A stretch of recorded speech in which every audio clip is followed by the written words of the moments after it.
Um milionário solitário entra casualmente em uma loja de artigos para bebês, sem imaginar que o destino estava prestes a lhe dar um golpe inesperado. Entre prateleiras de mamadeiras e brinquedos, ele reencontra sua ex-esposa, e ao lado dela, 3 crianças idênticas, trigêmeos. Seu mundo para. Ao se aproximar, com o coração acelerado e 1000 perguntas na mente, ela se vira lentamente.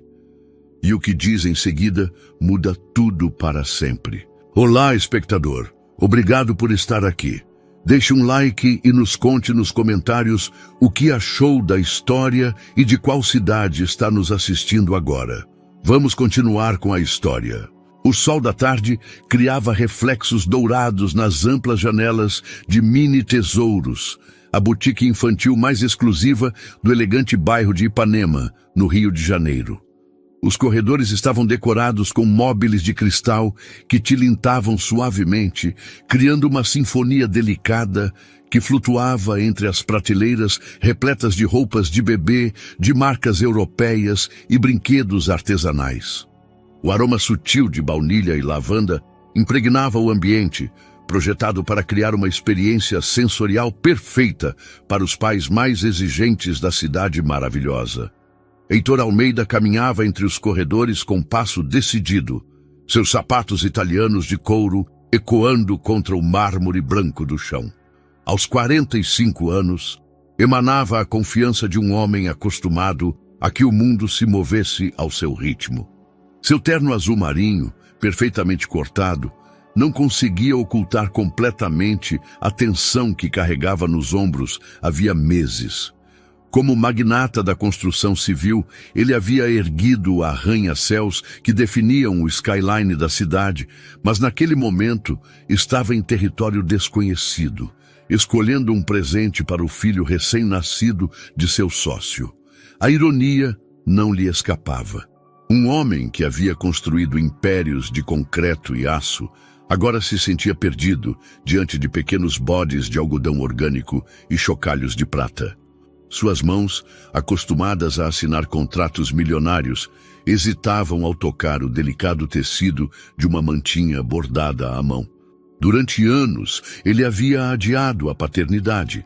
Sempre havia algo mais urgente, uma concorrência, uma expansão, uma crise a resolver. O sucesso havia sido seu único filho, e agora, cercado por tantos símbolos da infância que nunca havia experimentado plenamente, sentia um vazio que todo o seu dinheiro não conseguia preencher. Seus pensamentos foram interrompidos por um som familiar que fez seu coração parar por um instante. Uma risada melodiosa, inconfundível, que ele havia escutado milhares de vezes durante 5 anos de casamento. Ele se virou lentamente, quase temeroso de confirmar o que seus ouvidos já lhe haviam anunciado. Lá estava ela. Isadora Pereira Campos estava a alguns metros de distância, empurrando um carrinho triplo que parecia desafiar as leis da engenharia. 3 bebês idênticos, cada um enrolado em mantas de cores diferentes, dormiam placidamente enquanto ela examinava um conjunto de mamadeiras com a concentração de um cientista estudando uma fórmula complexa. Seus cabelos castanhos, que antes usava sempre perfeitamente presos em coques elegantes, agora caíam em ondas naturais sobre os ombros. Vestia um jeans desgastado e uma blusa de algodão branco que Heitor jamais a vira usar. A sofisticação urbana que a havia caracterizado como uma das arquitetas mais reconhecidas da cidade havia sido substituída por algo mais autêntico, mais terrenal. O mundo pareceu reduzir-se à câmera lenta. Os sons da loja se desvaneceram. Os outros clientes ficaram embaçados e só existiam eles 2 e aqueles 3 pequenos seres que dormiam alheios ao furacão emocional que sua presença havia desencadeado. Heitor sentiu que o ar abandonava seus pulmões da mesma forma que Isadora havia abandonado sua vida 18 meses atrás, sem aviso, sem explicação, deixando apenas um bilhete que dizia: "Preciso de tempo para pensar." Isadora levantou o olhar naquele instante, como se tivesse sentido o peso de seu olhar. Seus olhos verdes, que outrora o haviam olhado com amor incondicional, agora refletiam uma mistura de surpresa, pânico e algo que ele não conseguia decifrar. Eles ficaram assim, congelados no tempo, enquanto os bebês continuavam dormindo, inconscientes de que suas pequenas existências acabaram de alterar para sempre o curso de duas vidas que acreditavam ter fechado definitivamente aquele capítulo. A pergunta que o havia corroído durante todos aqueles meses de silêncio agora adquiria uma dimensão completamente nova e devastadora. Onde Isadora havia estado durante sua ausência? E quem eram aqueles 3 meninos que pareciam ter exatamente a idade certa para serem... O silêncio entre eles se estendeu como uma eternidade comprimida em segundos. Isadora foi a primeira a reagir. Suas mãos se agarraram instintivamente ao cabo do carrinho triplo, como se fosse um escudo protetor entre ela e o passado que acabara de se materializar diante de seus olhos. Heitor notou o gesto defensivo e sentiu uma pontada familiar no peito, a mesma dor surda que o havia acompanhado durante as noites em claro posteriores à partida dela. Isadora, murmurou seu nome como uma prece, como se pronunciá-lo pudesse desfazer os meses de silêncio que se erguiam entre eles como uma muralha invisível. Ela engoliu em seco audivelmente sua compostura de arquiteta acostumada a apresentações diante de conselhos administrativos, tremendo como as folhas das árvores em Ibirapuera durante uma tempestade de verão. Heitor, começou, mas as palavras se desvaneceram no ar perfumado da boutique. Um dos bebês se remexeu em sua mantinha rosa, emitindo um pequeno suspiro, que ressoou no coração de Heitor como o eco de todas as conversas sobre paternidade que haviam adiado indefinidamente durante seu casamento. Ele se aproximou um passo, depois outro, até que pudesse ver claramente os rostos angelicais dos 3 pequenos. Eram idênticos, com aquela perfeição própria dos recém-nascidos que ainda conservam algo do mistério do lugar de onde vieram. A pergunta ficou suspensa no ar como a fumaça de incenso em uma igreja colonial. Ele não ousava completá-la, porque a resposta poderia mudar tudo o que ele acreditava saber sobre os últimos 18 meses de sua vida. Isadora olhou para todos os lados, como procurando uma rota de fuga que não existia nos elegantes corredores de mármore. Seus olhos se fixaram em uma funcionária que organizava bodes de seda perto deles. Depois, na saída que parecia estar a quilômetros de distância, finalmente retornaram a Heitor com uma expressão que ele não conseguia decifrar completamente. As coisas são mais complicadas do que parecem, respondeu finalmente, sua voz apenas um sussurro que ele teve que se esforçar para ouvir por cima do murmúrio de outros clientes e o tilintar constante dos móveis de cristal. A resposta o atingiu como um soco no estômago. No mundo de Heitor, as coisas complicadas eram resolvidas com contratos, acordos, números em planilhas. Mas ali estava Isadora, a mulher que havia conhecido cada canto de sua alma, falando com ele como a um estranho, desviando da pergunta mais importante de sua vida com a habilidade de um político experiente. Isadora, por favor. Sua voz adquiriu aquele tom autoritário que ele usava nas salas de reunião quando precisava fechar um negócio importante.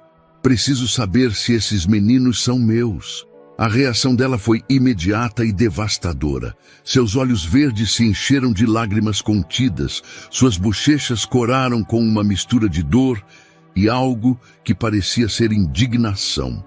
Seus, repetiu, e naquela palavra havia tanta dor acumulada que Heitor sentiu como se tivesse profanado algo sagrado.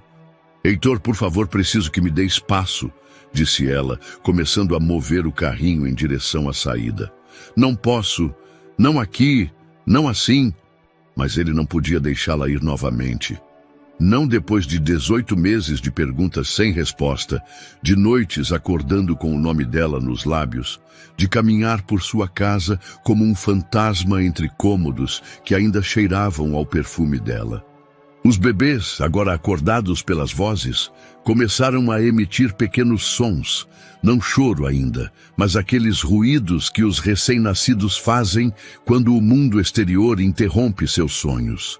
Isadora, espera, interpôs-se suavemente em seu caminho, não de maneira agressiva, mas com o desespero de um homem que vê escapar sua última oportunidade de obter respostas.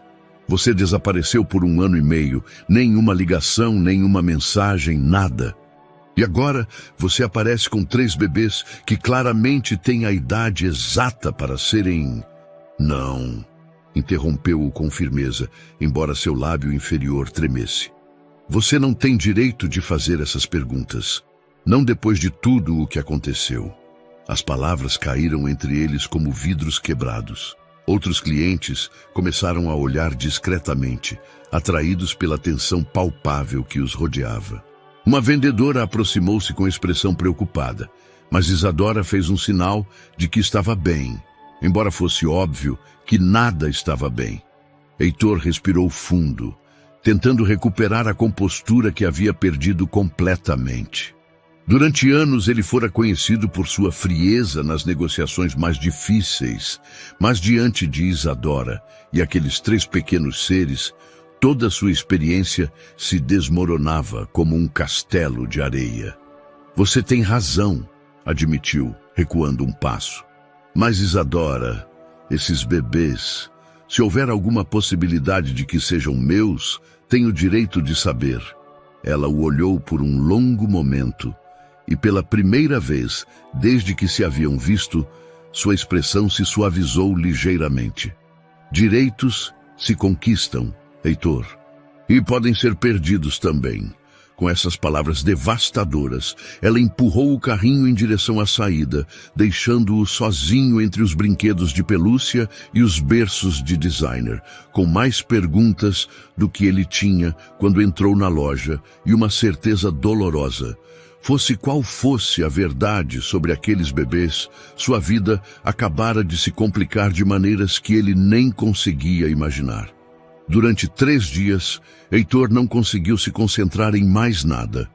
Os contratos milionários aguardavam sua assinatura sobre sua mesa de mogno, enquanto ele olhava pela janela panorâmica de seu escritório no 42º andar da Torre Rio, perdido em pensamentos que giravam obsessivamente em torno de 3 pequenos rostos idênticos.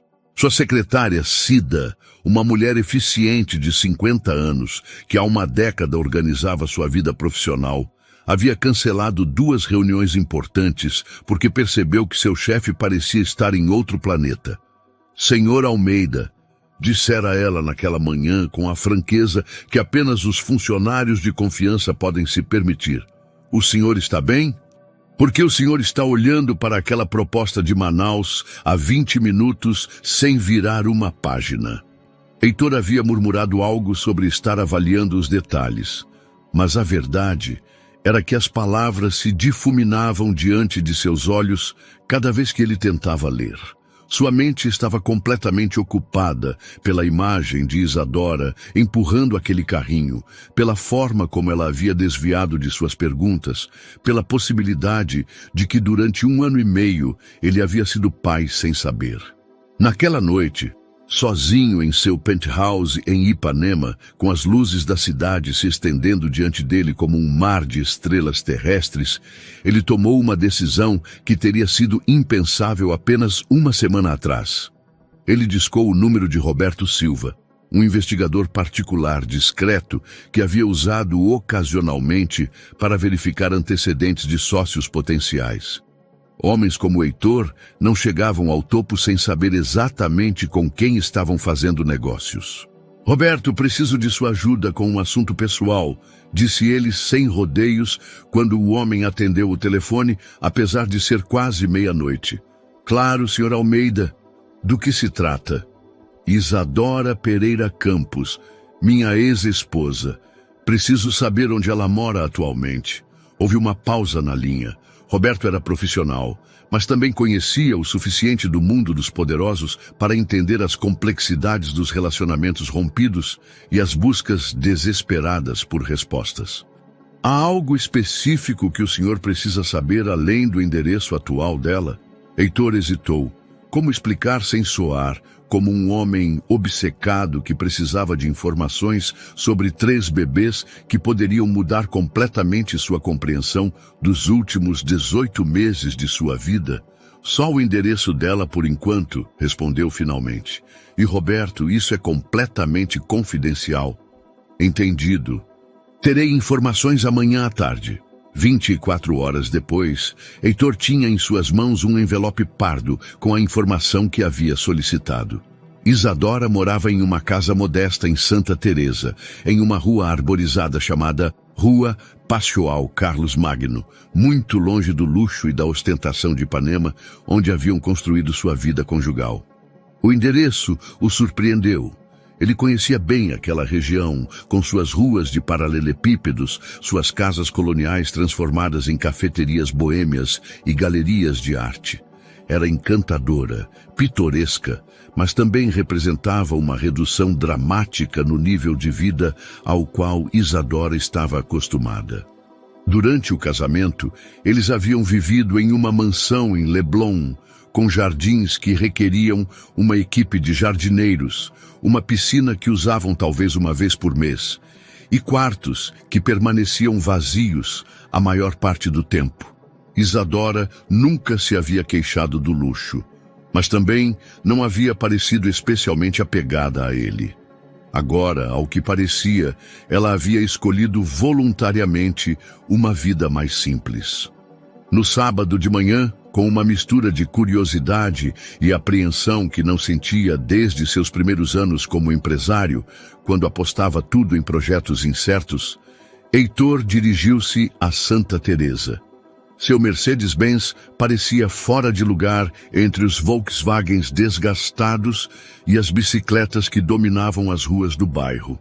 Ele encontrou a casa facilmente. Uma construção de 2 andares pintada de amarelo claro, com um pequeno portão de ferro forjado e um jardim que, embora pequeno, estava cuidado com evidente carinho. Ele estacionou do outro lado da rua, sentindo-se ridículo por estar espiando, mas incapaz de tomar a decisão de tocar a campainha. O que ele diria? Como explicaria que havia obtido seu endereço? Enquanto lutava com esses pensamentos, a porta principal se abriu. Isadora saiu empurrando o mesmo carrinho triplo que ele havia visto na boutique. Os bebês estavam acordados desta vez, e ele pôde ouvir seus pequenos sons mesmo à distância. Ela vestia um vestido de algodão azul claro e sandálias confortáveis, seus cabelos presos em um rabo de cavalo. Ela parecia diferente. Não só pelas roupas mais casuais, mas por algo em sua postura, na forma de se mover. Parecia mais relaxada, menos tensa do que durante os últimos meses de seu casamento. O que mais o surpreendeu foi o que ele viu depois. Isadora não estava sozinha. Uma mulher mais jovem, de talvez 25 anos, saiu da casa carregando uma bolsa de fraldas e falando animadamente com os bebês. Os traços físicos desta desconhecida eram surpreendentemente semelhantes aos de Isadora. O mesmo cabelo castanho, os mesmos olhos verdes, a mesma estrutura óssea delicada. Mas havia algo mais na forma como ela interagia com os bebês, uma familiaridade que ia além da simples amizade ou ajuda casual. Heitor ficou paralisado quando viu a mulher jovem pegar um dos bebês em seus braços com um movimento tão natural, tão íntimo, que seu sangue gelou.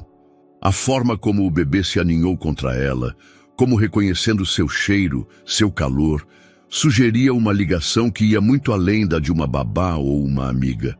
Enquanto observava como as 2 mulheres caminhavam pela rua, rindo e revezando-se para empurrar o carrinho e carregar os bebês, uma possibilidade completamente nova e devastadora começou a se formar em sua mente. Uma possibilidade que explicaria a evasiva de Isadora, sua recusa em responder diretamente sobre a paternidade das crianças e sua nova vida em um bairro que ela jamais teria escolhido durante seu casamento. E se os bebês não fossem de Isadora? A obsessão havia se apoderado de Heitor de uma maneira que ele jamais havia experimentado. Durante 2 semanas, ele seguiu discretamente a rotina de Isadora, aprendendo que ela saía todas as terças e quintas para o mercado de Santa Teresa, que às sextas, à tarde, visitava uma pequena livraria na praça principal e que a misteriosa mulher jovem aparecia religiosamente todos os dias às 10 da manhã. De seu carro, ele havia observado cenas que o desconcertavam profundamente. A forma como a jovem mulher amamentava os bebês, enquanto Isadora preparava mamadeiras, como elas se revezavam para trocar fraldas, com uma coordenação que falava de meses de prática, a maneira natural como Isadora consolava os pequenos quando choravam, mas também como a outra mulher parecia saber instintivamente qual dos trigêmeos precisava de que tipo de atenção. Na quinta-feira de manhã, sua paciência se esgotou. Ele esperou até ver a jovem mulher sair sozinha, sem os bebês, dirigindo-se ao mercado com uma cesta de vime sob o braço. Era sua chance de obter respostas diretamente de Isadora, sem testemunhas, sem evasivas. Ele tocou a campainha com mãos trêmulas. Quando Isadora abriu a porta, seu rosto passou por uma série de emoções. Surpresa, medo, resignação e, finalmente, uma determinação cansada. Eu sabia que esse momento chegaria, disse ela, sem convidá-lo para entrar, mas também sem fechar a porta. Quanto tempo você ficou me espiando, Heitor? Eu não estava te espiando, mentiu ele, embora ambos soubessem a verdade.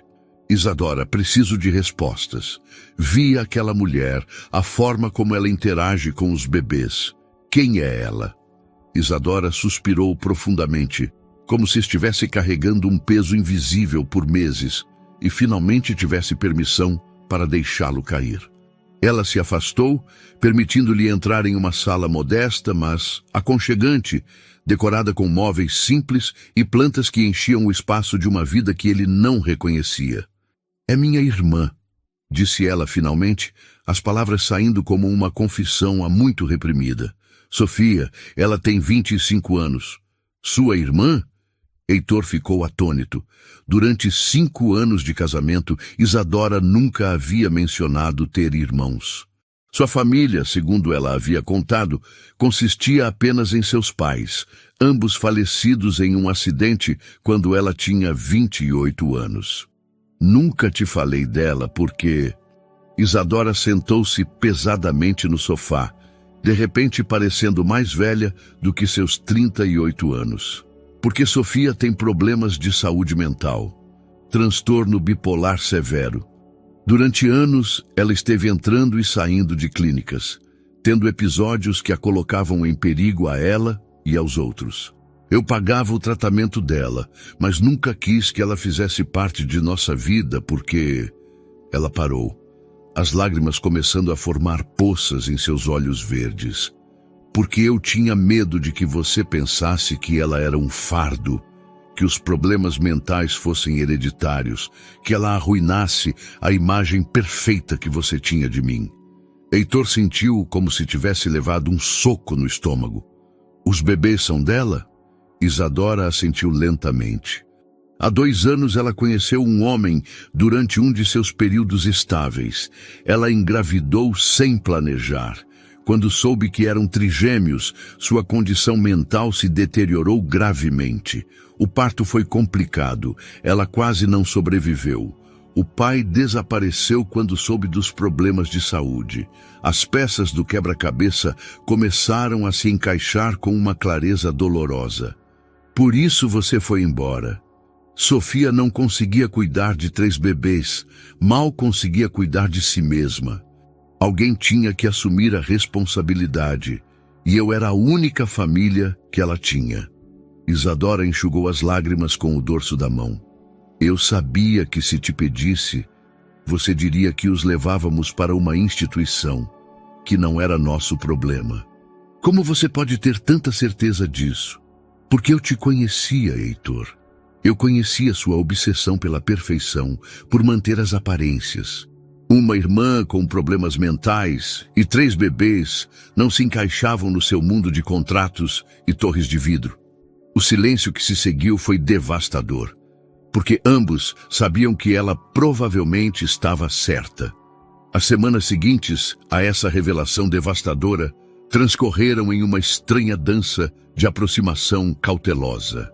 Heitor se viu pensando constantemente em Isadora, em Sofia e, surpreendentemente, nos 3 pequenos seres que tecnicamente não tinham nenhuma conexão biológica com ele, mas que haviam conseguido se infiltrar em seus pensamentos de maneiras que ele não conseguia explicar.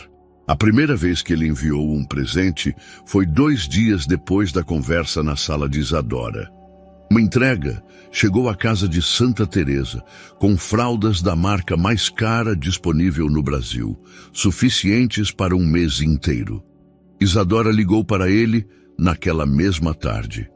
Eu não preciso da sua caridade, Heitor, disse ela com uma voz que misturava agradecimento e orgulho ferido. Não é caridade, respondeu ele, embora não estivesse completamente certo de quais eram suas motivações. Não sei o que é, mas aquelas crianças precisam de coisas e eu posso providenciá-las. Por quê? A pergunta caiu entre eles como uma pedra em água parada, criando ondas de significado que nenhum dos dois estava preparado para explorar completamente. Heitor ficou em silêncio por um longo momento, olhando pela janela de seu escritório para a cidade que ele havia ajudado a construir, mas que de repente parecia estranhamente vazia. Porque eu não consigo parar de pensar neles, admitiu finalmente. E porque talvez eu precise fazer algo bom pela primeira vez, sem esperar nada em troca.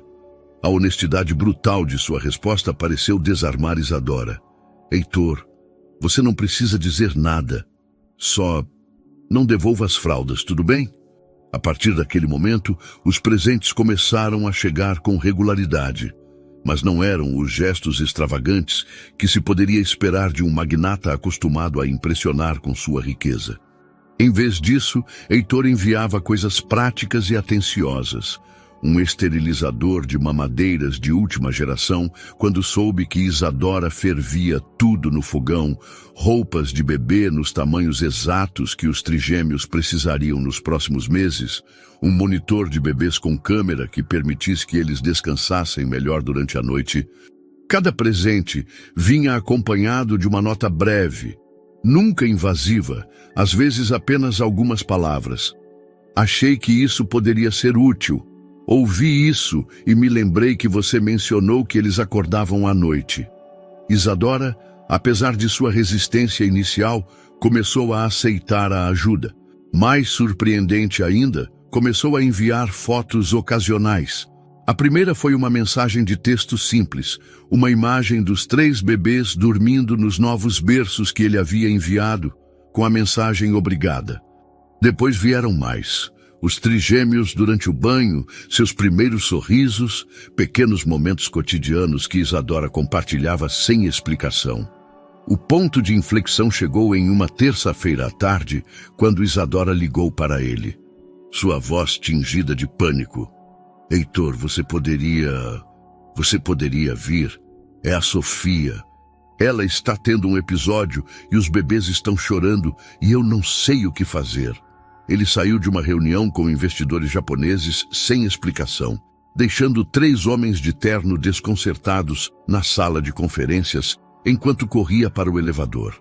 A viagem até Santa Teresa lhe pareceu interminável, navegando pelo trânsito do Rio de Janeiro com uma urgência que ele jamais havia sentido, nem mesmo durante as crises financeiras mais sérias de sua empresa.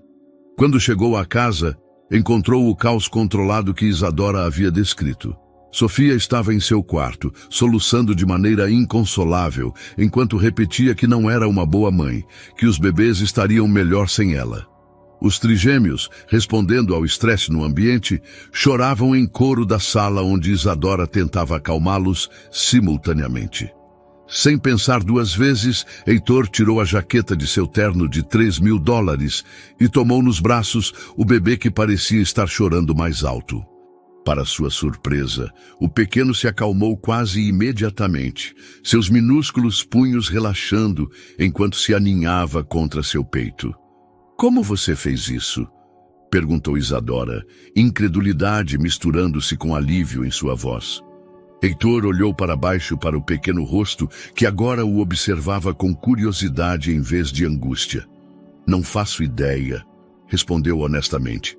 "Mas acho que talvez eles estejam com fome." Durante as 3 horas seguintes, Heitor Almeida, o magnata da construção que nunca havia trocado uma fralda em sua vida, aprendeu a preparar mamadeiras, a reconhecer os diferentes tipos de choro dos bebês e a caminhar de um lado para o outro da pequena sala enquanto segurava um trigêmeo dormindo, temeroso de se mover muito bruscamente e acordá-lo. Quando Sofia finalmente se acalmou e os bebês estavam dormindo, Isadora e Heitor se encontraram sentados no sofá, exaustos, mas estranhamente em paz. "Obrigada", disse ela suavemente. "Não sei o que teríamos feito sem você hoje." Pela primeira vez em meses, Heitor sentiu que havia feito algo verdadeiramente importante. Algo que importava mais do que qualquer prédio que ele tivesse construído ou qualquer contrato que tivesse assinado. Os trigêmeos não eram dele biologicamente, mas naquele momento, enquanto observava seus pequenos peitos subirem e descerem em sonhos pacíficos, ele sentiu uma conexão que jamais havia experimentado. A sensação protetora, incondicional e absolutamente aterrorizante do amor paternal. Os meses que se seguiram estabeleceram uma rotina estranha, mas reconfortante. Heitor se via visitando a casa de Santa Teresa 3 vezes por semana, sempre com alguma desculpa prática. Trazer vitaminas especiais para Sofia, que ele havia encontrado recomendadas por especialistas, instalar novas fechaduras de segurança, ou simplesmente verificar se o aquecedor de água funcionava corretamente. Mas ambos sabiam que as verdadeiras razões eram muito mais complexas. Isadora havia começado a relaxar em sua presença, embora mantivesse uma distância cuidadosa que lembrava constantemente a ferida ainda aberta entre eles. Ele a observava enquanto ela preparava as mamadeiras com a eficiência de uma enfermeira veterana, ou quando consolava os bebês com uma paciência infinita que ele se lembrava de seu casamento, mas aplicada agora a uma responsabilidade que ela havia escolhido voluntariamente. Sofia, durante seus bons dias, mostrou-se uma jovem inteligente e encantadora, que havia estudado literatura antes de sua condição se agravar. Naqueles momentos de lucidez, ela conversava com Heitor sobre livros que ele nunca havia tido tempo de ler. Sobre poesia que ela encontrava nos pequenos gestos cotidianos de cuidar de seus filhos. Era durante aquelas conversas que ele vislumbrava a mulher que Isadora havia protegido em segredo durante todos aqueles anos. "Minha irmã sempre foi a forte", confessou Sofia uma tarde, enquanto os bebês dormiam a sesta. "Quando nossos pais morreram, ela tinha apenas 28 anos, mas assumiu tudo. Os funerais, vender a casa da família, me encontrar o melhor tratamento psiquiátrico. Ela nunca reclamou, nunca me fez sentir como um fardo." Heitor ouvia essas revelações com uma mistura de admiração e culpa crescente. Durante 5 anos de casamento, ele acreditara conhecer completamente a mulher que dormia ao seu lado todas as noites. Mas agora descobrira camadas de complexidade e sacrifício que haviam permanecido ocultas. Isadora havia vivido uma dupla vida emocional, carregando responsabilidades familiares que ele nunca havia suspeitado, protegendo uma irmã vulnerável, enquanto mantinha a fachada da esposa perfeita do magnata bem-sucedido. A revelação mais devastadora chegou durante um jantar casual na casa de Ricardo Souza, seu sócio de longa data e a única pessoa em quem ele realmente confiava. Ricardo conhecera Isadora durante todo o casamento e fora testemunha silenciosa da transformação gradual de Heitor desde seu divórcio. Você sempre me perguntou por que Isadora foi embora tão repentinamente, disse Ricardo enquanto servia cachaça após o jantar, suas palavras cuidadosamente medidas. Mas você nunca me perguntou se eu sabia mais alguma coisa sobre os problemas que vocês tinham. Heitor sentiu algo frio se instalar em seu estômago. O que você quer dizer? Isadora veio me ver 3 meses antes de te deixar. Ela estava desesperada, Heitor. Ela precisava de um empréstimo considerável para o tratamento de alguém muito próximo, mas não conseguia te explicar do que se tratava. Ela me pediu para ser discreto. O quarto começou a girar lentamente em torno de Heitor. Você emprestou o dinheiro para ela? Claro que sim, mas isso não é o importante. Ricardo inclinou-se para a frente, sua expressão séria. O importante é que Isadora sabia que você estava escondendo os problemas financeiros da empresa. Ela sabia que você estava à beira da falência, mas fingia que tudo estava bem. E mesmo assim, ela não pediu sua ajuda porque tinha medo de adicionar mais pressão ao que você já estava carregando. As palavras caíram como meteoritos sobre a compreensão que Rodrigo tinha de seu casamento fracassado.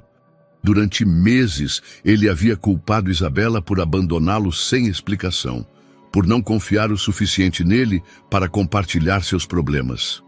Mas a verdade era infinitamente mais complexa e dolorosa. Ambos haviam se protegido mutuamente de verdades que acreditavam ser pesadas demais para compartilhar. Ela sabia da empresa, repetiu lentamente, como se as palavras fossem em uma língua estrangeira. Soube o tempo todo, os credores que ligavam para casa quando você não estava, as reuniões noturnas com advogados, a forma como você havia parado de dormir completamente. Isabela não é boba, Rodrigo. É arquiteta, entende de números e contratos. Então, por que ela foi embora? Ricardo suspirou profundamente. Porque descobriu que você estava vendendo propriedades em segredo para manter a empresa de pé, incluindo alguns terrenos que haviam pertencido à família dela, propriedades que ela havia dado como garantia quando se casaram, confiando que você a avisaria se alguma vez precisasse usá-las. O golpe final. Rodrigo se lembrava vagamente daqueles documentos, assinados durante uma crise particularmente severa, quando precisava de liquidez imediata. Tinham sido transações técnicas, números em papéis, movimentos desesperados para evitar a falência total. Nunca havia considerado o peso emocional que teriam para Isabela, a sensação de traição ao descobrir que ele havia usado a herança de seus pais falecidos sem consultá-la. Ela se sentiu traída não pelo dinheiro, continuou Ricardo implacável, mas porque você mentiu, porque a fez acreditar que tudo estava bem enquanto vendia pedaços da história da família dela para salvar seu império. Rodrigo se levantou abruptamente, precisando de ar, precisando de espaço para processar essa revelação que mudava completamente sua compreensão dos últimos 3 anos de sua vida. Não tinha sido o marido abandonado injustamente. Tinha sido o marido que mentiu, que escondeu, que tomou decisões unilaterais que afetaram profundamente a mulher que supostamente amava. Naquela noite, sozinho em seu apartamento na Barra da Tijuca, Rodrigo se confrontou pela primeira vez com a verdade completa sobre o fracasso de seu casamento. Isabela não havia partido porque era egoísta ou pouco comprometida. Havia partido porque ele havia demonstrado, através de suas ações, que não confiava o suficiente nela para incluí-la nas decisões mais importantes de suas vidas juntos. E quando ela mais precisou dele, quando enfrentava a crise da irmã doente, não sentiu que podia contar com um marido que já havia demonstrado sua capacidade de guardar segredos devastadores. Os 6 meses seguintes foram de uma transformação que surpreendeu até mesmo aqueles que conheciam melhor Rodrigo. O magnata que havia construído seu império com base em controlar cada variável, em nunca mostrar fraqueza, começou a desmantelar sistematicamente as mentiras que havia usado para proteger seu ego durante anos. A primeira coisa que fez foi contratar os melhores auditores do Rio de Janeiro para revisar completamente as finanças de sua empresa, a Torres em Matos Empreendimentos. Quando os resultados chegaram, confirmando que ele havia conseguido estabilizar a companhia, mas à custa de métodos eticamente questionáveis, tomou uma decisão que teria sido impensável 2 anos atrás. Convocou uma assembleia extraordinária com todos os seus investidores para revelar a verdade completa sobre a crise passada e os métodos que havia usado para superá-la. Senhores, disse aos homens reunidos em torno da mesa de mogno em sua sala de reuniões, durante os últimos 3 anos, tenho lhes dado informações incompletas sobre o estado real de nossas operações. O silêncio que se seguiu foi tenso, carregado da compreensão de que as fortunas de muitos estavam em jogo. Rodrigo passou a explicar cada transação questionável, cada empréstimo escondido, cada propriedade vendida sem o conhecimento completo dos afetados. Terminou oferecendo sua renúncia como CEO se considerassem que havia traído a confiança deles. Para sua surpresa, a maioria dos investidores não só decidiu mantê-lo em seu cargo, mas expressou respeito por sua honestidade tardia, porém valente. Prefiro um líder que admite seus erros a um que nunca os comete, disse D. Antônio Carlos, o investidor mais antigo do grupo. Enquanto reconstruía sua integridade profissional, Rodrigo também intensificou sua presença na vida dos trigêmeos. Suas visitas a Ipanema se tornaram diárias e ele começou a assumir responsabilidades que iam além da provisão financeira. Aprendeu a detectar quando cada bebê estava com fome ou cansado, memorizou as rotinas de alimentação e sono e até começou a levar trabalho para casa, para poder estar disponível durante as emergências noturnas. Isabela observava essas mudanças com uma mistura de espanto e cautela.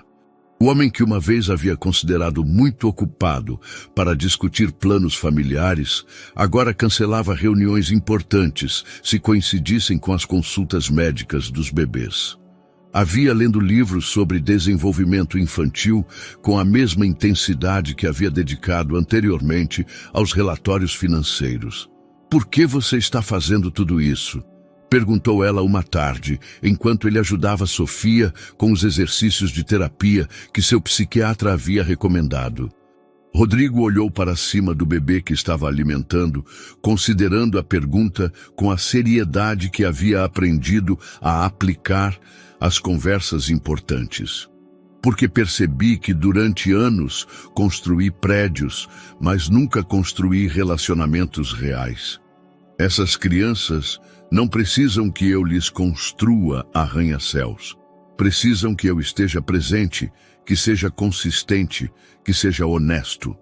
A honestidade havia se tornado sua nova obsessão. Um dia, depois que Sofia teve um episódio particularmente difícil que exigiu hospitalização temporária, Rodrigo confessou a Isabela algo que nunca havia admitido a ninguém. Tenho medo, disse ele enquanto esperavam notícias no hospital. Medo de que você descubra que não sei o que estou fazendo, que tudo isso seja apenas mais uma maneira de tentar controlar uma situação que não consigo controlar. Isabela olhou para ele por um longo momento, vendo talvez pela primeira vez o homem vulnerável que se escondia atrás do magnata invencível que conhecera durante seu casamento. O medo é bom, respondeu finalmente. Significa que você entende o quão importante isso é. O Rodrigo que conheci antes nunca teria admitido ter medo de nada. Naquela noite, enquanto Sofia se recuperava e os bebês dormiam em seus berços, Rodrigo experimentou algo que havia estado ausente de sua vida durante anos. A sensação de estar exatamente onde precisava estar, fazendo exatamente o que devia fazer, sem necessidade de impressionar ninguém ou provar nada, exceto sua capacidade de amar incondicionalmente. A noite era particularmente silenciosa em Ipanema, quando Rodrigo e Isabela se encontraram sozinhos na pequena cozinha, preparando mamadeiras para a alimentação noturna dos trigêmeos. Sofia havia tido um dia estável e insistira em cuidar dos bebês durante a tarde, dando a ambos um respiro que raramente experimentavam. Isabela trabalhava com movimentos precisos e automáticos, resultado de meses de prática que haviam transformado cada gesto em uma coreografia perfeita. Rodrigo a observava enquanto ela media a fórmula, notando as pequenas rugas de cansaço ao redor de seus olhos que não estavam lá durante o casamento, mas também uma serenidade nova que parecia emanar de algum lugar profundo de seu ser. "Há algo que preciso te dizer", disse Rodrigo, quebrando o silêncio confortável que se havia estabelecido entre eles. "Algo que deveria ter te dito anos atrás." Isabela olhou para cima, suas mãos parando momentaneamente em sua tarefa.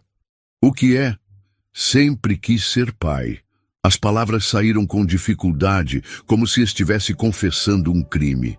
"Durante todo o nosso casamento, cada vez que via crianças no parque, cada vez que algum de nossos amigos anunciava uma gravidez, sentia essa necessidade profunda, mas nunca te disse por quê." Parou, lutando com palavras que havia guardado durante anos como segredos tóxicos. "Porque tinha medo de não ser bom o suficiente", continuou finalmente.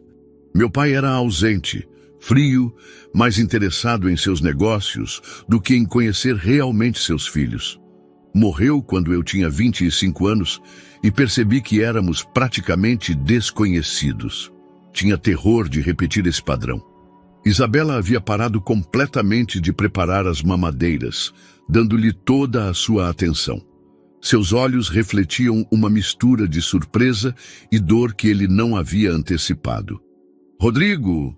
"Pensava que se nunca tentasse, nunca poderia falhar", continuou, as comportas emocionais finalmente abertas, depois de anos de repressão. "Era mais fácil adiar a conversa, focar no trabalho, em construir algo que fosse bem-sucedido e mensurável, em vez de me arriscar a ser um fracasso como pai. Por que você está me dizendo isso agora?" Rodrigo olhou para a sala, onde os 3 trigêmeos dormiam pacificamente em seus berços, uma visão que se havia tornado mais preciosa para ele do que qualquer projeto arquitetônico que tivesse concluído. "Porque esses meses com os bebês me ensinaram algo que não esperava", respondeu. "Que ser pai não é sobre ser perfeito ou ter todas as respostas. É sobre estar presente, sobre tentar todos os dias, mesmo quando você não sabe o que está fazendo." Isabela sentou-se lentamente em uma das cadeiras de madeira da cozinha, processando a informação como se fosse um quebra-cabeça cujas peças finalmente começavam a formar uma imagem completa. "Durante nosso casamento, cada vez que eu mencionava crianças, você mudava de assunto ou dizia que já teríamos tempo para isso mais tarde", disse suavemente. "Pensei que você simplesmente não queria uma família. E eu pensei que se te dissesse a verdade sobre meus medos, você veria todas as minhas inseguranças e perceberia que havia escolhido o homem errado." O silêncio que se seguiu não foi incômodo, mas reflexivo, cheio do peso de todas as conversas que nunca haviam tido, de todas as verdades que haviam guardado um do outro com a intenção de se proteger mutuamente, mas que finalmente haviam construído muros em vez de pontes. "Fomos idiotas", disse Isabela finalmente, um sorriso triste curvando seus lábios. "Os dois guardamos segredos, pensando que estávamos protegendo um ao outro, e acabamos destruindo o que mais queríamos proteger." "Sim", concordou Rodrigo, "mas talvez não seja tarde demais para aprender a fazer melhor." Pela primeira vez, em mais de 2 anos, Isabela o olhou não como o ex-marido que a havia decepcionado, mas como o homem de quem se apaixonara originalmente. Só que agora podia ver todas as camadas de complexidade e vulnerabilidade que ele havia mantido ocultas por tanto tempo. A ligação chegou numa terça-feira de manhã, enquanto Rodrigo revisava plantas em seu escritório. A voz de Isabela ao telefone tinha uma qualidade frágil que imediatamente ativou todos os seus alarmes internos. "Rodrigo, Sofia quer recuperar os bebês", disse sem rodeios. "Seu psiquiatra diz que ela está estável o suficiente para tentar, e ela diz que é hora de assumir suas responsabilidades como mãe." O mundo parou. Durante os últimos meses, Rodrigo havia construído inconscientemente uma fantasia em que essa situação temporária se tornaria permanente, onde ele poderia continuar sendo parte da vida dos trigêmeos indefinidamente. A realidade de que Sofia tinha todo o direito legal e moral de reclamar seus filhos o atingiu como um tsunami. "Quando?", perguntou, sua voz soando estranha até para ele. "Ela quer que comecemos a transição na próxima semana. Gradualmente, mas... Rodrigo, não sei como vou..." A voz de Isabela se quebrou completamente. Naquela tarde, Rodrigo se apresentou na casa em Ipanema para encontrar uma cena de caos emocional controlado. Isabela havia estado chorando, isso era evidente por seus olhos inchados, mas mantinha uma compostura frágil enquanto organizava as pertences dos bebês em caixas meticulosamente etiquetadas. Sofia estava na sala, carregando um dos trigêmeos com uma mistura de determinação e terror em seu rosto jovem. "Oi, Rodrigo", cumprimentou Sofia quando ele entrou. "Imagino que Isabela te contou sobre minha decisão." "Sim", respondeu, sentando-se cuidadosamente na poltrona em frente a ela. "Você tem certeza de que se sente preparada?" Sofia olhou para ele com uma maturidade que contrastava dolorosamente com seus 25 anos. "Nunca vou me sentir completamente preparada. Mas esses são meus filhos, Rodrigo. Isabela sacrificou 2 anos de sua vida por eles. E eu não posso continuar sendo a irmã irresponsável que foge de suas obrigações cada vez que as coisas ficam difíceis." A conversa que se seguiu foi uma das mais difíceis que Rodrigo já tivera. Sofia explicou que havia estado trabalhando com sua terapeuta para desenvolver rotinas estáveis, que havia encontrado um apartamento pequeno, mas adequado, perto de um hospital especializado, e que tinha um plano detalhado para lidar com suas crises sem colocar os bebês em perigo. "Mas quero que você saiba", acrescentou, olhando diretamente em seus olhos, "que aprecio tudo o que você fez por meus filhos. Não vou te cortar completamente de suas vidas se você não quiser isso." Era uma concessão generosa, mas Rodrigo sabia que não era a mesma coisa. Já não seria a figura paterna em que havia se transformado gradualmente. Seria, no melhor dos casos, o amigo da família que visitava ocasionalmente. Naquela noite, depois que Sofia se retirou para seu quarto com os bebês pela primeira vez em meses, Isabela e Rodrigo sentaram-se no pequeno jardim da casa. As plantas que Isabela havia cuidado tão meticulosamente criavam um refúgio verde sob as estrelas do Rio de Janeiro. "Não sei quem sou sem eles", confessou Isabela, sua voz apenas um sussurro. "Durante 2 anos, minha identidade completa foi cuidar dessas crianças.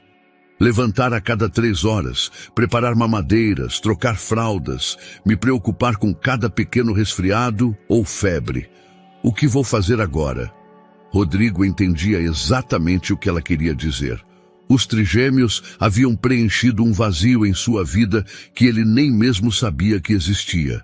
A ideia de voltar à sua rotina anterior, reuniões intermináveis, contratos, a busca constante pela próxima grande conquista empresarial, lhe parecia completamente oca. "Talvez", disse lentamente, "esta seja uma oportunidade para ambos descobrirmos quem realmente somos, para além dos papéis que temos desempenhado. Isabela olhou para ele com curiosidade. O que você quer dizer? Quero dizer que talvez seja hora de pararmos de reagir às crises e começarmos a tomar decisões ativas sobre o que queremos que sejam nossas vidas. Era uma conversa que marcaria o início de uma nova fase em suas vidas. Uma em que teriam que enfrentar não apenas a perda dos bebês, mas também as perguntas fundamentais sobre quem eram como indivíduos e o que significavam um para o outro, sem a distração da responsabilidade compartilhada que os havia reunido. A transição começou como planejado, com Sofia assumindo gradualmente mais responsabilidades com os trigêmeos, enquanto Isabela tentava encontrar uma nova rotina que não girasse completamente em torno de horários de alimentação e trocas de fraldas. Mas o destino, como costuma acontecer, tinha outros planos. A crise chegou numa quinta-feira à noite. Isabela havia voltado a trabalhar meio período em seu escritório de arquitetura, tentando reconstruir a carreira que havia pausado para cuidar de seus sobrinhos. Estava revisando plantas para um projeto de habitação sustentável quando seu telefone tocou com a urgência de más notícias. Isabela, preciso de ajuda. A voz de Sofia tremia com pânico controlado. Um dos bebês está com febre muito alta e não encontro meu plano de saúde. O hospital está pedindo um depósito que não consigo pagar imediatamente. Sem hesitar, Isabela correu para o hospital, mas enquanto dirigia pelas ruas noturnas da cidade, uma constatação devastadora a atingiu. Seu escritório estava em crise financeira. Os 2 anos cuidando dos bebês haviam esgotado suas economias e os poucos projetos que ela havia conseguido manter não geravam renda suficiente para sustentar tanto sua vida quanto as emergências médicas que seguiam surgindo. No hospital, encontrou Sofia andando nervosamente pela sala de espera, enquanto uma enfermeira lhe explicava os procedimentos de admissão. O bebê precisava de atenção imediata, mas os custos do tratamento especializado estavam além das possibilidades econômicas de qualquer uma das 2 irmãs. Foi então que Rodrigo apareceu, como se tivesse detectado intuitivamente que o precisavam.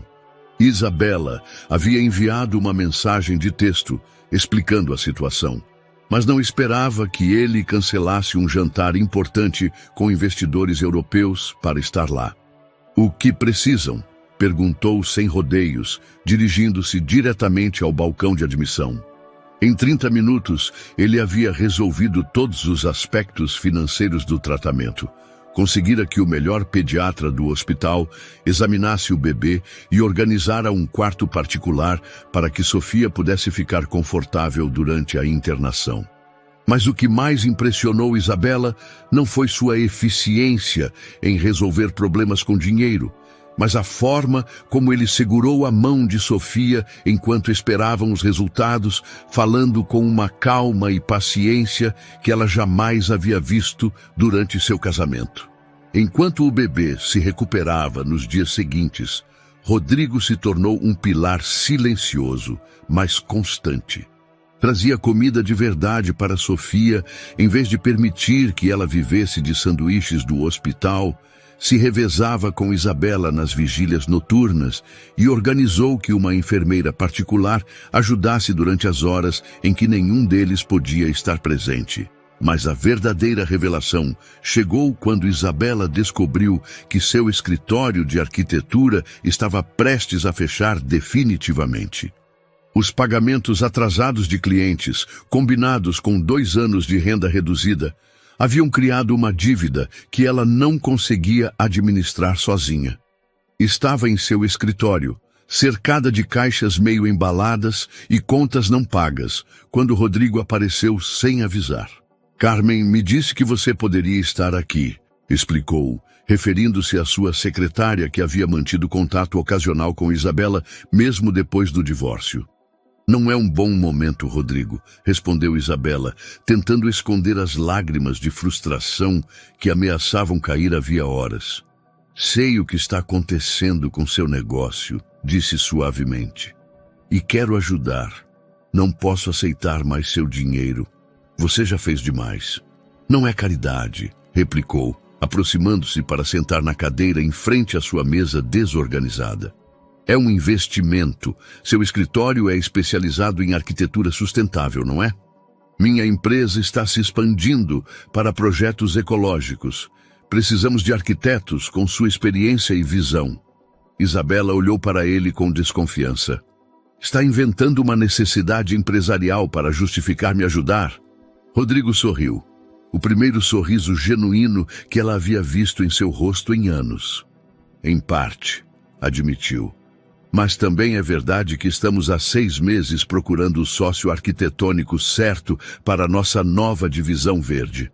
Seus projetos sempre foram inovadores, Isabela. Mesmo quando éramos casados, admirava sua capacidade de ver possibilidades que outros não conseguiam imaginar. A oferta era tentadora, mas também complicada. Trabalhar com Rodrigo significaria vê-lo regularmente, navegar a linha tênue entre o profissional e o pessoal que já havia se tornado nebulosa durante os meses cuidando dos trigêmeos juntos. Preciso pensar, disse finalmente. Claro, mas Isabela parou na porta, virando-se para olhá-la uma última vez. Isso não é sobre nós ou nosso passado. É sobre reconhecer o talento e dar a ele a oportunidade de brilhar. Você se sacrificou tanto por sua família que esqueceu o extraordinária que é no que faz. Quando ele se foi, Isabela ficou sozinha em seu escritório em crise. Mas pela primeira vez em meses, sentiu uma faísca de esperança sobre seu futuro profissional e uma compreensão nova sobre o homem que havia estado redescobrindo lentamente durante esses meses compartilhados de responsabilidade paternal improvisada. Os meses seguintes estabeleceram uma nova dinâmica que nenhum dos dois havia antecipado. Isabela aceitou a proposta de Rodrigo, mas insistiu em termos estritamente profissionais. Contratos claros, reuniões formais e uma separação cuidadosa entre sua colaboração empresarial e o relacionamento pessoal, que seguia se desenvolvendo cautelosamente em torno dos trigêmeos. A associação profissional mostrou-se surpreendentemente bem-sucedida. O primeiro projeto conjunto foi um complexo residencial nos arredores de Campinas, que combinava a experiência de Rodrigo em construção em larga escala, com a visão inovadora de Isabela para espaços sustentáveis. Durante as reuniões de planejamento, observadores externos teriam visto 2 profissionais se respeitando mutuamente, trocando ideias com a facilidade de pessoas que compartilham uma compreensão profunda sobre como transformar visões em realidade tangível. Mas aqueles que os conheciam melhor notavam algo mais. A forma como Rodrigo realmente ouvia quando Isabela falava, não apenas esperando sua vez de responder, mas absorvendo genuinamente suas ideias antes de oferecer as suas. E a maneira como Isabela havia começado a relaxar em sua presença, permitindo que surgisse a confiança profissional que havia estado adormecida durante os anos de sacrifício pessoal. Sofia, enquanto isso, havia encontrado seu próprio equilíbrio como mãe solteira. Os trigêmeos viviam com ela durante a semana, mas passavam os fins de semana com Isabela, que havia estabelecido uma rotina de tia favorita que lhes proporcionava estabilidade adicional sem competir com a autoridade materna de Sofia. Rodrigo havia se integrado naturalmente nessa dinâmica, aparecendo para ajudar com tarefas específicas. Levar as crianças a consultas médicas quando Sofia tinha consultas com sua terapeuta, ou simplesmente estar disponível durante as noites difíceis quando algum dos bebês estava doente. Uma tarde de sábado, enquanto os 3 adultos observavam os trigêmeos brincando no pequeno jardim da casa em Ipanema, Sofia fez uma observação que os surpreendeu. Vocês parecem diferentes quando estão juntos agora, disse, sem tirar os olhos do livro, enquanto um dos bebês engatinhava entre suas pernas. Ao que você se refere? Perguntou Isabela, embora tivesse uma suspeita sobre o que sua irmã havia notado. Quando Isabela me contou sobre o casamento dela, sempre soava como se estivessem atuando em uma peça de teatro. Rodrigo, o empresário bem-sucedido, Isabela, a esposa perfeita. Muito bonito, muito impressionante, mas não muito real. Sofia levantou os olhos para olhar para ambos. Agora parecem pessoas reais, com problemas reais, emoções reais, cansaço real. É muito mais atraente. A observação criou um silêncio reflexivo. Rodrigo percebeu que Sofia estava certa. Durante seu casamento, haviam se concentrado tanto em manter uma imagem de sucesso perfeito que haviam esquecido como ser simplesmente humanos, um com o outro. Acho que é porque não estamos mais tentando nos impressionar mutuamente, respondeu Isabela lentamente. Já vimos o pior um do outro, suas crises financeiras, minhas noites sem dormir com bebês doentes, nossos erros do passado, não há mais nada para esconder. E talvez, acrescentou Rodrigo, isso é o que precisávamos o tempo todo. Não nos proteger um do outro, mas confiar que poderíamos lidar com a verdade completa. Naquela noite, depois que Sofia se retirou com os bebês, Isabela e Rodrigo se encontraram caminhando pelas ruas de Ipanema, algo que havia começado a acontecer naturalmente depois dessas tardes familiares. Não era um encontro romântico, mas também não era completamente platônico. Era algo novo, indefinido, confortável. Você sente falta da nossa vida anterior? Perguntou Isabela, enquanto passavam em frente a um pequeno bar onde músicos de rua tocavam sambas nostálgicos. Rodrigo considerou a pergunta seriamente. Sinto falta da certeza que achava ter então, mas não sinto falta da pessoa que eu era. E você? Sinto falta da simplicidade, admitiu. Quando acreditava que o amor era suficiente e que os problemas se resolviam sozinhos, se não os olhássemos diretamente. Mas prefiro a complicação honesta à simplicidade fingida. Era uma conversa que marcava outro passo em sua lenta reconciliação com o passado e sua gradual construção de algo novo e indefinido para o futuro.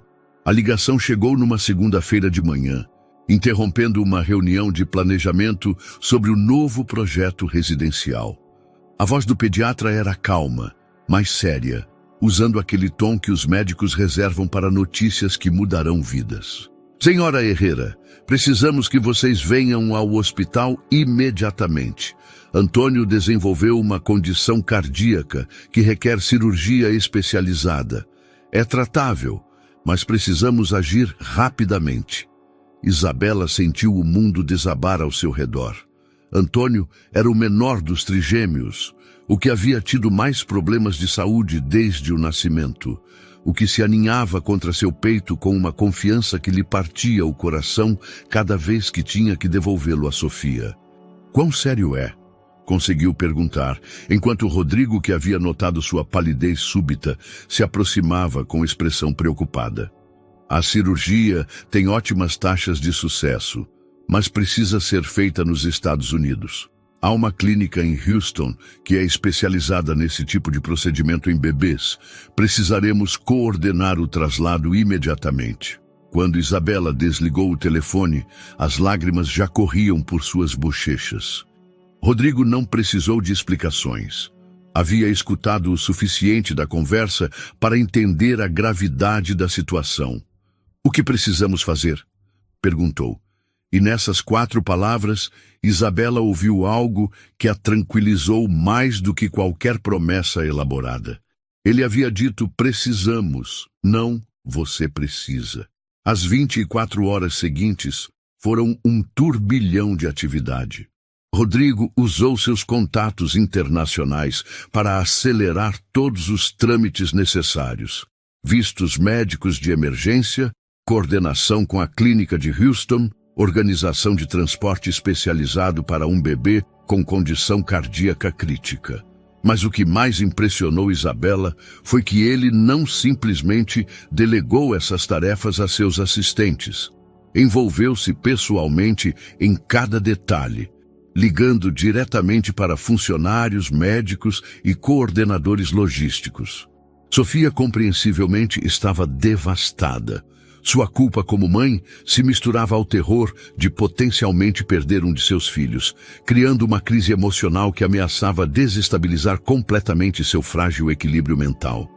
"É minha culpa", repetia sem parar enquanto embalavam as coisas de Antônio para a viagem. "Se eu tivesse sido mais cuidadosa durante a gravidez, se tivesse notado os sintomas antes, se tivesse..." "Não", interrompeu Rodrigo com firmeza, tomando suas mãos trêmulas entre as suas. "Isso não é culpa de ninguém. Às vezes as coisas acontecem, e a única coisa que podemos fazer é enfrentá-las juntos." A decisão de quem viajaria para Houston se resolveu naturalmente. Isabela iria como cuidadora principal, que conhecia melhor as rotinas e necessidades de Antônio. Sofia iria como mãe legal. E Rodrigo se encarregaria de todos os aspectos logísticos e financeiros. Os outros 2 trigêmeos ficariam no Brasil sob os cuidados de Carmen, a secretária de Rodrigo, que havia desenvolvido um carinho genuíno pelas crianças durante esses meses. O voo para São Paulo foi silencioso e tenso.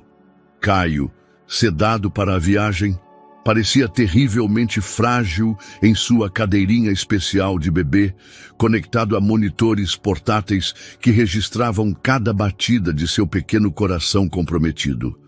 Isadora segurava uma de suas mãozinhas enquanto Sofia cantava baixinho cantigas de ninar, que a própria mãe lhe cantara anos atrás. Renato, sentado do outro lado do corredor, observava essa cena com uma mistura de amor e terror que nunca havia experimentado.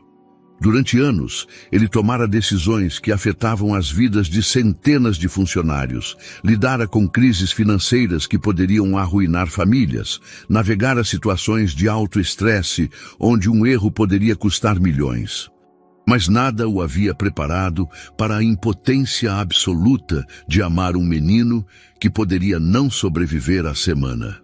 No hospital de São Paulo, enquanto esperavam que Caio fosse preparado para a cirurgia, os 3 adultos se encontraram em uma sala de espera que se tornaria seu lar nos dias seguintes.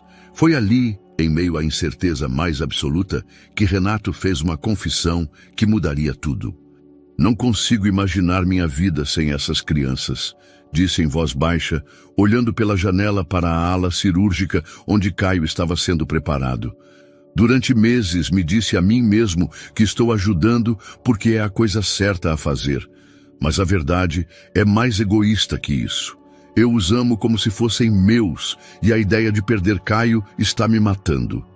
Isadora e Sofia o olharam, reconhecendo em suas palavras algo que haviam suspeitado, mas que ele nunca havia articulado tão claramente. "Então não os perca", disse Sofia simplesmente. "Independentemente do que aconteça com Caio, independentemente do que aconteça entre você e Isadora, essas crianças precisam de todas as pessoas que as amam em suas vidas. E você já é família." Essas palavras ressoariam nos corações dos 3 durante as longas horas de cirurgia que se seguiriam, redefinindo não só sua compreensão do que constituía uma família, mas também as possibilidades do que poderiam construir juntos no futuro. A cirurgia de Caio durou 6 horas, que se sentiram como 6 anos. Durante esse tempo, Isadora, Sofia e Renato se revezaram entre andar nervosamente pelos corredores do hospital, tentar comer algo na lanchonete sem apetite e sentar-se em silêncio na sala de espera, cada um perdido em seus próprios medos e orações. Quando o Dr. Pereira finalmente apareceu com seu uniforme cirúrgico, seu sorriso cansado, mas genuíno, lhes deu a resposta antes mesmo que ele pudesse falar. "A cirurgia foi um sucesso completo", anunciou. "Caio é um pequeno guerreiro. Ele precisará de algumas semanas de recuperação aqui em São Paulo, mas deverá poder levar uma vida completamente normal." O alívio os atingiu como uma onda, deixando-os temporariamente sem palavras. Sofia começou a chorar abertamente. Isadora a abraçou enquanto suas próprias lágrimas caíam, e Renato simplesmente se sentou pesadamente na cadeira mais próxima, sentindo como se tivesse acabado de correr uma maratona emocional. Durante as 2 semanas seguintes em São Paulo, enquanto Caio se recuperava lentamente, algo fundamental mudou na dinâmica entre os 3 adultos. A proximidade forçada, a intensidade da crise compartilhada e a vulnerabilidade de estarem tão longe de casa os haviam despojado de todas as defesas e pretensões que haviam mantido por meses. Renato demonstrou uma paciência e dedicação que surpreendeu até mesmo Isadora. Ele se levantava todas as noites para os turnos de vigilância médica. Aprendera a ler os monitores cardíacos de Caio, melhor que alguns residentes de medicina, e desenvolveu uma rotina de histórias sussurradas que pareciam acalmar o bebê mesmo durante os momentos mais desconfortáveis da recuperação. Isadora observava essas transformações com uma mistura de assombro e reconhecimento gradual. O homem que havia sido muito ocupado para discutir planos familiares durante seu casamento, agora recusava ligações de trabalho importantes porque coincidiam com as sessões de fisioterapia cardíaca de Caio. O magnata que um dia mediu seu valor pelo número de projetos que podia manejar simultaneamente, agora encontrava satisfação profunda em celebrar cada pequeno progresso médico de um bebê. A revelação mais surpreendente chegou durante a 2ª semana, quando Renato recebeu uma ligação que mudaria tudo.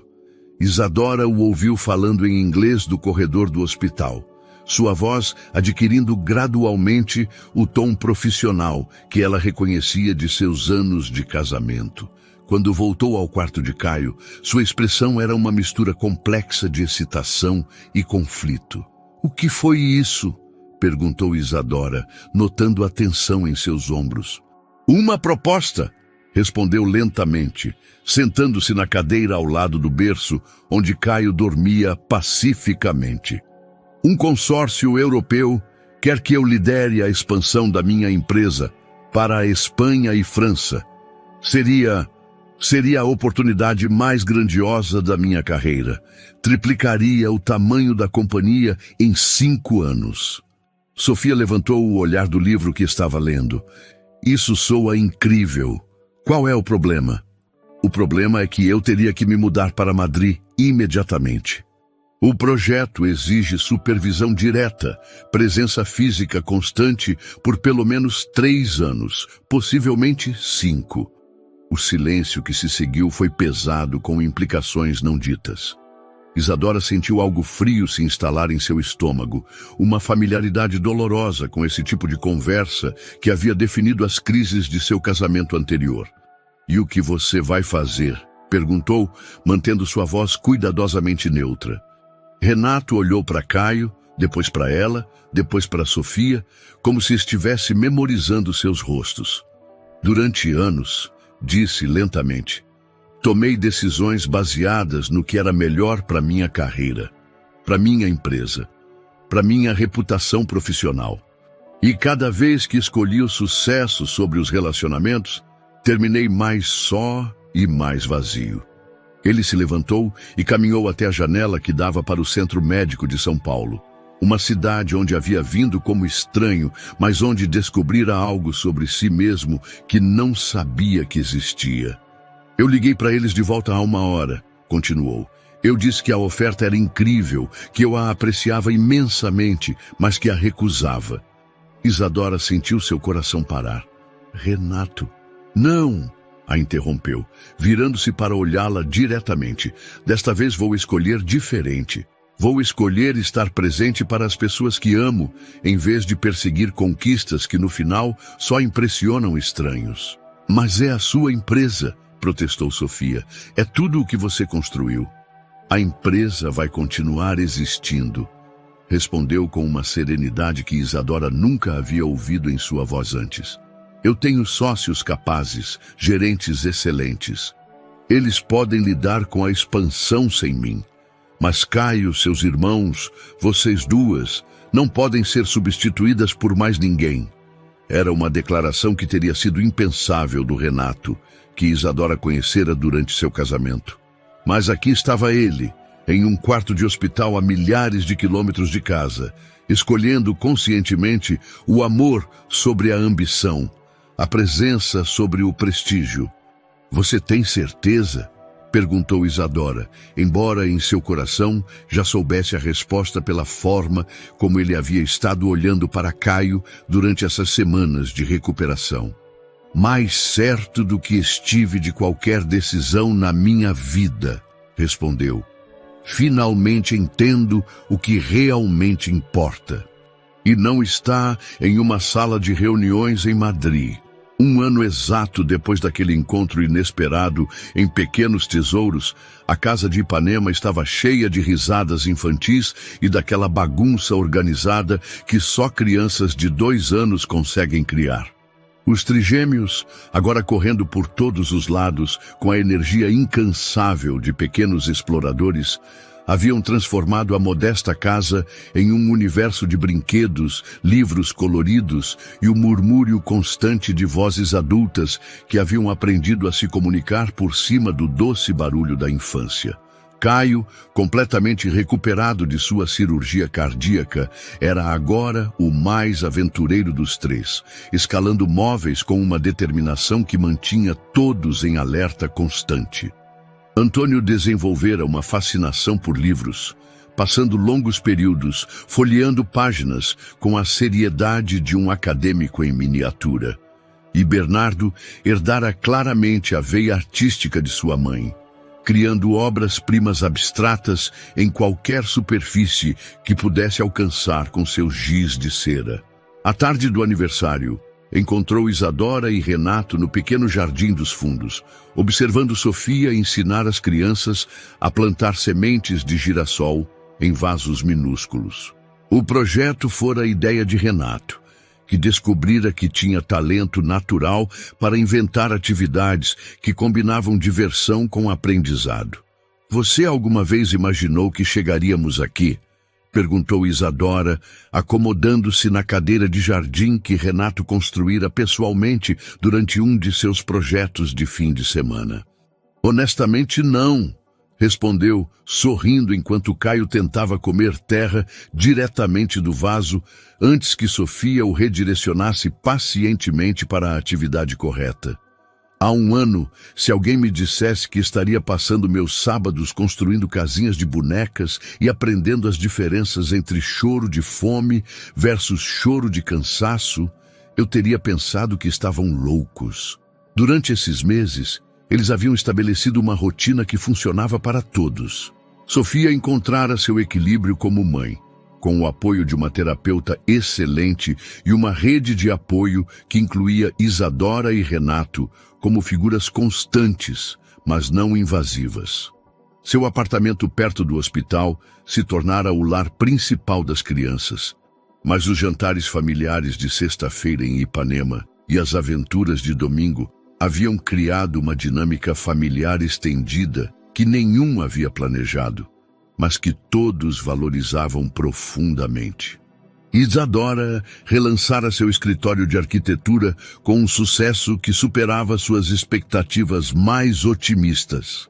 A associação com a empresa de Renato gerara projetos inovadores que estavam ganhando reconhecimento internacional. Mas mais importante, ela recuperara a paixão pelo seu trabalho que havia perdido durante os anos difíceis de sacrifício pessoal. Renato descobrira que a paternidade adotiva lhe caía tão naturalmente como os ternos sob medida que usara durante anos para impressionar clientes. As crianças o chamavam de Tio Renatinho, um título que ele passara a valorizar mais que qualquer reconhecimento profissional que já recebera.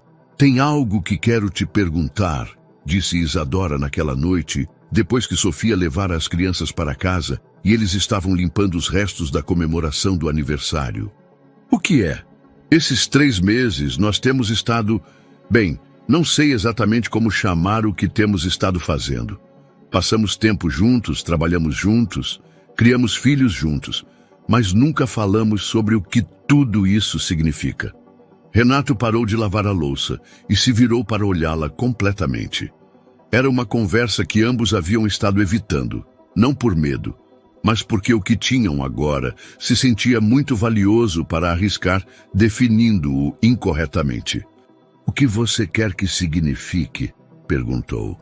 "Quero tentar de novo", respondeu Isadora, as palavras saindo com uma honestidade que a surpreendeu até mesmo a ela. "Não voltar ao que tínhamos antes, mas construir algo completamente novo. Com toda a verdade desde o começo, com todos os nossos erros sobre a mesa, com a compreensão de quem somos realmente quando não estamos tentando impressionar ninguém."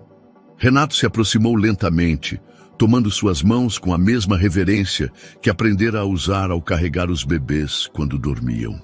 "Isadora, esses meses com você e com as crianças foram os mais reais da minha vida.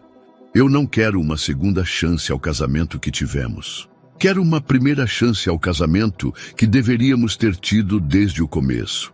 E se não der certo? E se descobrirmos que somos melhores como copais do que como casal? Então seremos os melhores copais divorciados da história", respondeu, fazendo Isadora rir pela primeira vez em toda a conversa. "Mas, Isadora, eu acho que aprendemos o suficiente sobre nós mesmos e um sobre o outro para tentarmos fazer direito desta vez." 6 meses depois, em uma cerimônia pequena no jardim da casa de Ipanema, cercados apenas por Sofia, os trigêmeos, Carmen, Ricardo e alguns amigos próximos, Isadora e Renato se casaram novamente. Não foi o casamento extravagante da primeira vez, cheio de convidados importantes e ostentação social. Foi uma celebração íntima de amor maduro, de segundas chances aproveitadas sabiamente e de uma família que se formara das maneiras mais inesperadas, mas mais perfeitas. Os trigêmeos, agora com 3 anos, serviram como pajens caóticos, mas encantadores, mais interessados em perseguir borboletas do que em seguir as instruções cerimoniais.